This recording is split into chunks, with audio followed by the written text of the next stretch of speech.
Have you ever wondered why some people suffer so much before they reach their purpose?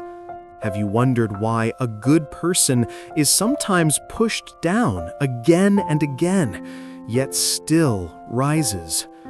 Today, we will walk together through the story of Joseph and his colorful coat, a story of jealousy, betrayal, patience, forgiveness, and destiny. By the end of this slow English Bible lesson, you will understand the answer to that first question, and maybe the answer for your own life as well. So now, sit peacefully, breathe slowly, and let your heart open like a flower in the morning sun. Let us begin. Long, long ago in the land of Canaan, there lived a young boy named Joseph. Joseph was gentle, innocent, and full of light. He lived with his father Jacob and his 11 brothers. Jacob loved all his children, but Joseph, oh yes, Joseph had a very special place in his father's heart. And to show that love, Jacob made Joseph a beautiful gift, a coat of many colors. Not a simple coat of brown or gray, but a shining, glorious coat woven with red, blue, yellow, gold, purple, colors like a rainbow you can touch. But let me ask you this, my friends. What happens when one person receives something special and others do not? What grows inside their hearts? Love or jealousy? For Joseph's brothers, jealousy grew like dark weeds in a beautiful garden. Every time Joseph walked past them, the bright colors of his coat reminded them of the love they felt they didn't have. Jealousy, when not healed, becomes anger, and anger, when not controlled, becomes hatred. Joseph, innocent and young, did not see the darkness growing around him. One night, he had a dream. In the dream, he and his brothers were tying bundles of grain in the field. Suddenly, Joseph's bundle stood upright, and the bundles of his brothers bowed down to it. Joseph told this dream to them proudly, perhaps too proudly, and the jealousy grew stronger. Then Joseph had another dream. He saw the sun, the moon, and 11 stars bowing down before him. When he told this dream, even Jacob was puzzled. Let me ask you gently, if you had dreams that seemed to show you rising above others, would you speak them out loud? Would people understand you, or would they grow angry? One day, Jacob sent Joseph to check on his brothers who were far away in the fields. Joseph put on his bright coat and walked to find them. From a distance, the brothers saw him coming, his coat shining under the sun like a flame.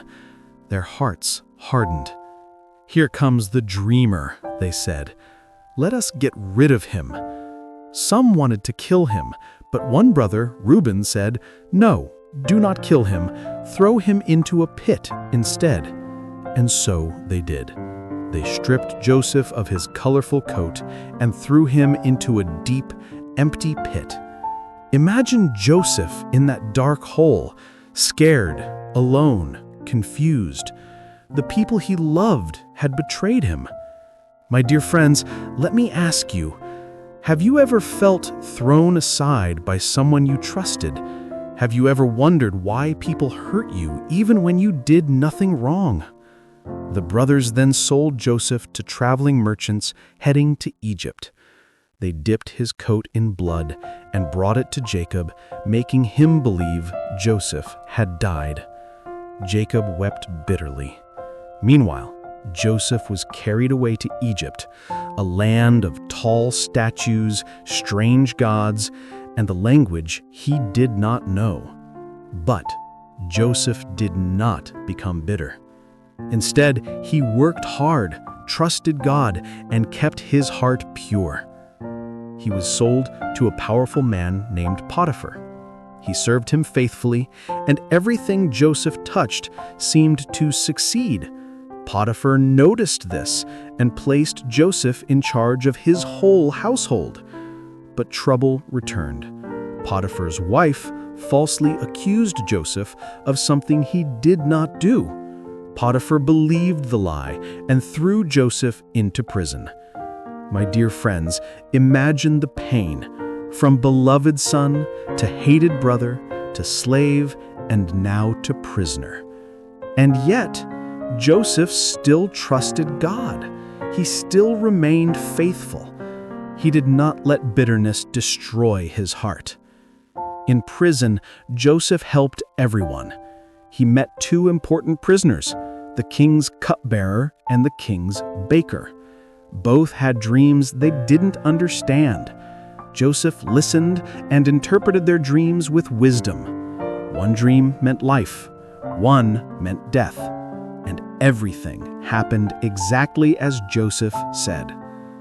2 years later, Pharaoh, the king of all Egypt, had strange dreams.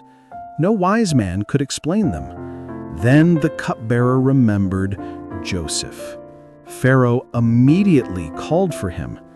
Pharaoh described his dreams: 7 fat cows eaten by 7 thin ones, 7 healthy heads of grain swallowed by 7 weak ones.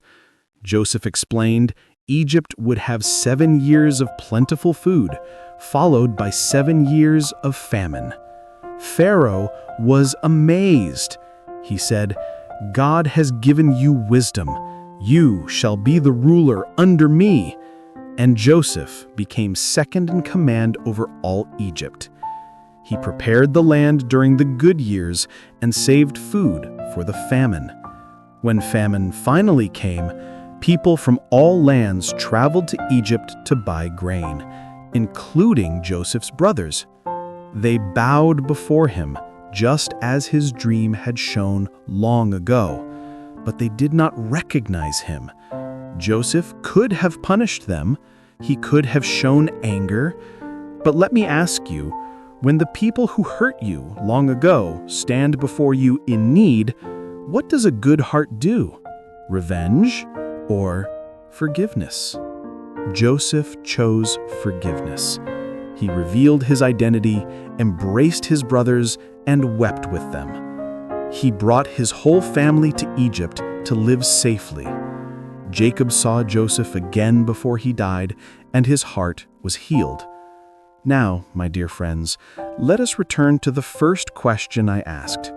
Why does a good person sometimes suffer again and again? Why does God allow pain before purpose? Here is the answer revealed through Joseph's life. Because suffering shapes the heart. Growth happens in hidden places. Pain prepares you for the future God has designed. The pit prepared Joseph for the palace. The betrayal prepared him for leadership. The prison prepared him for wisdom. Joseph was not destroyed by his suffering, he was shaped by it.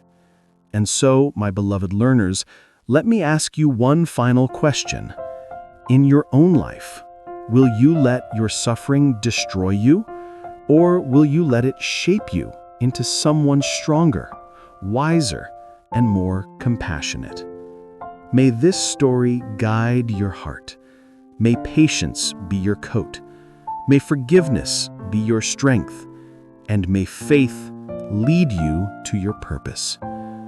Amen.